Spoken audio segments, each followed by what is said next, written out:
자, 이재명이 리얼미터 조사에 따르면은 6주 연속 지금 그 지지율 하락, 재명이 지금 그 탄핵 여론도 폭주하고 있고요. 서울 모 지역이 지나가면서 찰칵 찍어왔는데, 물론 저것들은 결론이 달라요. 뭐 전자투표하자, 뭐 개헌하자 이상 소리 하고 있는데, 부정선거의 몸통은 선관위랑 민주당이 맞습니다. 근데 민주당 것들 중에서도 어떤 인간들이 있냐면은, 요번에 민주당 요번에 만약에 선관위 개혁을 목소리 안 내면 어떻게 되는 거예요? 지역구의 표 한 30% 나갈 것 같은데요. 그 정도의 데이터 계산 다 하거든요, 얘네들이. 연구원이 있기 때문에. 야, 그럼 일단 현수막 걸어. 특검 뭐야 저거? 몇 프로예요? 85%인데. 야, 미쳤네 이거. 야, 일단 한다고 해. 그 다음에 버티기 들어가자. 이런 지금 국면에 온 거예요. 그러니까 여기서 더 밀어붙여야지. 근데 재명이는 절대로 선관위를 건들 수 없습니다. 왜? 지가 거기서 제일 큰 특혜를 받거든. 자, 이재명이 탄핵 국회 청원이 이틀 만에 8만 명 넘겼고요. 그 다음에 지금 심상치 않은 게 안규백입니다. 안규백이는 탄핵 청원이 지금 19만 명 넘겼는데, 안규백이 100만, 이재명이 한 1000만까지 가봅시다. 숫자가 상징하는 게 되게 커요. 물론 뭐 청원 통과한다 해가지고 막 탄핵되는 게 아니겠지만, 근데 전마들이 썼었던 전략이 뭡니까? 촛불 행동이랑 이것들이 집회만 한 게 아니에요. 윤석열 대통령 탄핵 그 집회할 때. 저것들이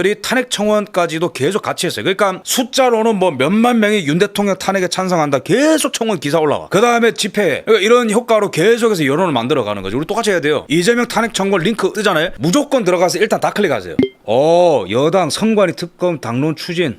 오케이, 속보 떴어요. 근데 저기서 전마들이 꼼수를 부릴 거거든요. 야, 여당 추천 목소로 가. 너네 의석 별로 없잖아. 그거 아니면 이재명이가 사인 안 해준다고. 이 싸움이 있을 수 있어요. 어쨌든 속보는 속보고, 여당은 지금 개헌으로 좀 하려고 하는데, 저기서 어떤 또 시간 끌리 할지는 좀 봐야겠어요. 자, 그 다음에 유시민이도 지금 싸움에 참전해가지고 막 난리가 났는데, 지금 이재명을 직격을 했습니다. 사실상 딴지 방송국에 나와서. 모두의 대통령이 되는 게 바람직하죠. 문제는 대통령이 자신감이 지나쳤던 거 아니에요? 청와대 다 예스맨만 있어요. 이러면서 요번에 지방선거 때 이재명이가 삽질했다라는 걸 직격을 한 거죠. 야, 재명아, 너는 기본적으로 좌빨들의 지지를 받고 당선됐다는 걸 잊지 말아라. 유시민의 말이 이거예요. 너 왜 문재인 무시하니? 너 왜 김어준 무시하니? 너 왜 원조 친노 무시하니? 너 왜 이재명이는 그런 거 왜 하니? 너 이해군 저 왜 들어왔어? 너 김용남이 왜 들어왔어? 다 저 국힘에서 온 것들 아니야. 어떻게 이 선골인 우리를 무시하고 그렇게 할 수 있었냐? 그게 바로 선거의 패배 요인 아니겠냐? 유시민이가 비판한 거죠. 그래서 이재명을 응원했던 사람들이 원했던 것은 중축이었다. 그런데 이재명은 재건축을 하려고 했다. 그러니까 코어층을 놔둔 상태에서 약간의 중축이라는 그런 개념을 개딸들이 원했지만, 그러나 이재명이는 다 허물고 재건축을 하려 했던 것 같다. 그러니까 코어층을 무너뜨렸다는 것을 아주 뭐 우회해서 표현을 하는 거죠. 그러니까 유시민의 포지션이 왜 중요하냐면은, 이때까지 김어준의 활용만으로는 이게 잘 안 됐잖아요. 김어준 정청래 활용으로는 이재명과 싸움이 잘 안 됐는데, 유시민이가 이대로 둘 순 없다. 유시민이도 사실상 조국을 지지했었거든요. 근데 김용남 때문에 떨어지니까. 근데 우리로 따지면은 대조적인 비유입니다. 보수의 정통인 사람이 어느 지역구에 나왔어요. 그런데 갑자기 보수 대통령이 민주당 사람을 데려와서 빼냈다 생각해봐. 그럼 이게 어떤 싸움이 되겠냐고. 이런 게 지금 작은 지역구 하나에서의 평택을의 싸움 같겠지만, 생각보다 굉장히 큰 싸움으로 번지고 있는 거예요. 정책성 싸움으로 번지고 있는 겁니다. 그러니까 이제 이재명을 지지하는 사람은 유심히 때리죠, 그죠? 허지웅 저 사람 좌파인데 60세 넘으면 내 썩는다더니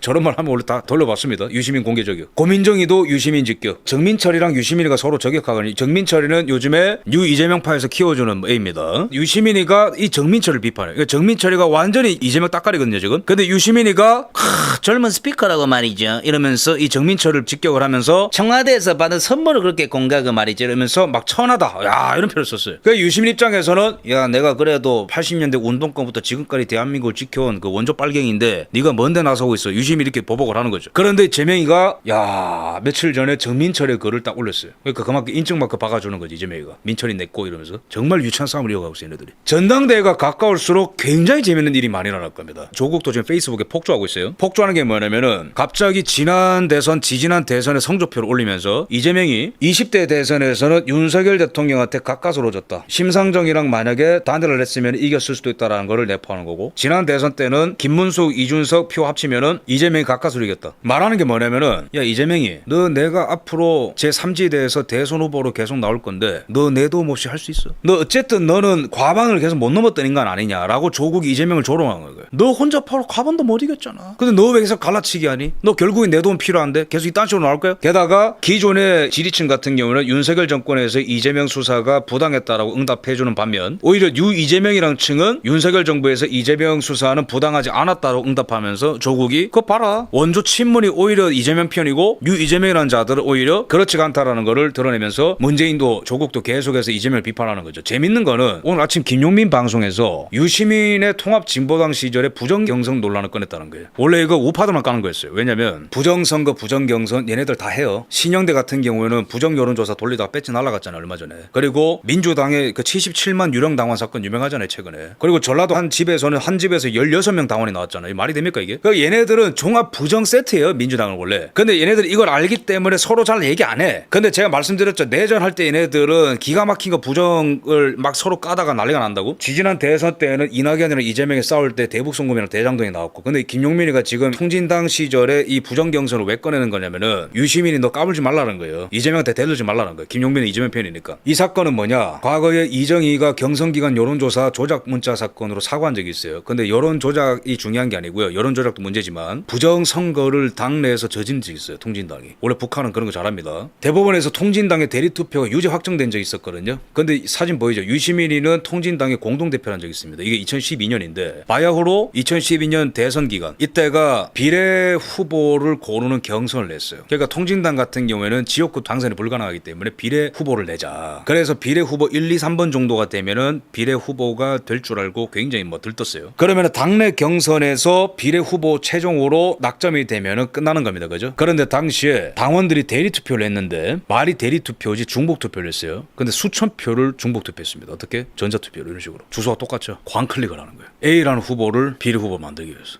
오래된 민노총 민주당 통진당 수법입니다. 부정선거는. 우리나라에 부정선거 어디냐? 부정선거 많아요, 여러분. 제가 민노총 사례를 많이 말씀드렸지만 판례도 보면은 걸린 것도 많아요. 당내에서 하는 이런 것도. 근데 김용민이가 이거를 꺼냈다라는 게 굉장히 중요한 거죠. 그래 얘들끼리 싸우다 보면 뭐가 나올까? 또 하나 재밌는 게 뭐냐면은 이재명이랑 정청래가 작년부터 하도 싸움을 많이 하니까 이재명을 지지하는 한 당원이 민주당 토론에 나와가지고 유령 당원 77만 명 이 루머에 대해서 빨리 해명해라고 얘기한 적이 있어요. 그러니까 정청래 체제 전후로 당원들이 폭증을 하는 거라. 그러니까 당원들 사이에서는 77만 명이 어떻게 늘었냐. 그런데 당시에 민주당 해명은 77만 명은 아니고 4만 4천 명 정도는 있다. 유령 당원.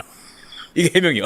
가짜로 등록시켜 놓은 유령 당원이 이만큼 많다라는 거예요. 최근에 신영대 의원 뭐 때문에 의원직 날라갔어요? 대포폰 깔아가지고 여론 조작하다가 걸려가지고 의원직 날라갔잖아. 제가 여기서 말씀드리고 싶은 게 뭐냐면은 역대급의 내전이 될 겁니다. 전당대회는. 이재명이 레임덕으로 재판제기로 죽을 거냐, 아니면은 정청래의 전통적인 친노 친문 노선으로 민주당의 기존에 무너졌었던 그 노선을 다시 확보할 거냐. 근데 이 과정에서 김용민이가 부정경선을 꺼냈는데 유시민이도 뭐 하나 꺼내야지. 혼자 죽으면 안 되잖아. 유시민이도 당시에 이걸 알았는데 빠져나갔다는 의혹이 굉장히 많아요. 그래서 유시민이가 국민들이 의심하는 게, 왜 지난 대선 때 사전투표함부터 깐다라는 생중계가 있었을 때 유시민은 왜 얼음이 됐을까? 왜 얼굴이 흑빛이 됐을까? 김민석은 왜 31.3% 사전투표율을 정확하게 맞췄을까? 사전투표율을 2024년에. 얘네들 뭔가 알고 있는 게 아닐까요? 서로 간의 비밀을 많이 알고 있는 게 아닐까요? 정동영이, 그죠? 여러분들은 모레부터 다 20대입니다. 20대라고 대답하고 여론조사하세요. 여론조작의 달인들, 부정선거의 달인들, 민노총, 그죠? 부정선거 걸렸죠. 공식 투표용지와 다른 투표용지들이 발견되었다. 벽을 열었더니 새로운 투표함이 들어왔고 새로운 투표용지를 투표함에다 갈아넣었다. 민노총 상습입니다. 도덕적으로 파괴된 인간들이 여기저기 많은데 민주당 내의 경선에서 부정선거가 없었을까요? 이재명이는 정말로 이낙연을 이겼던 게 맞을까?